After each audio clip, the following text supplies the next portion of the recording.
I started skateboarding when I was 16 years old. I was living in San Dimas, California at the time, and I just fell in love with it.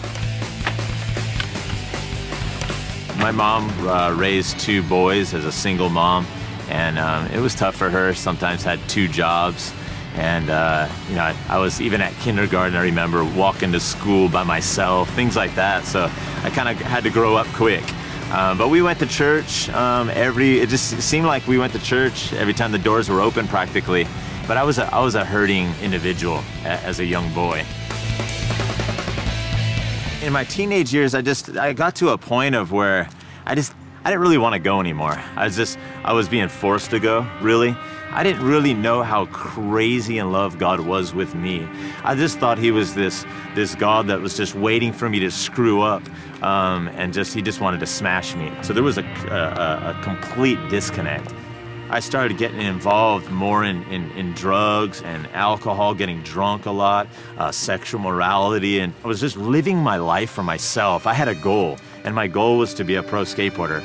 And I wasn't gonna let God, wasn't gonna let my parents, I wasn't gonna let anything get in the way of that goal. And slowly but surely I started getting sponsors and all this, and eventually when I was 20, I turned pro.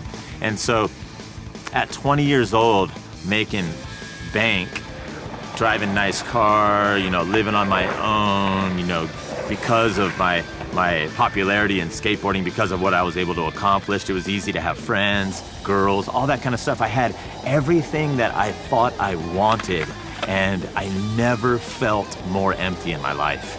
A few years into being pro, I was living in a party house, and at this point I was all whacked out on drugs and all this stuff, and people would come over, get drunk all the time.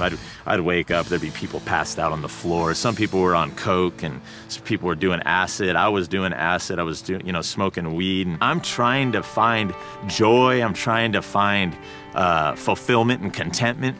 And so I looked for it in the bottle. I looked for it, you know, by smoking a joint or whatever. I mean, I was like in chains. Like, I did it for so long that I gave up all of the control. And so there was this one moment where everybody was gone.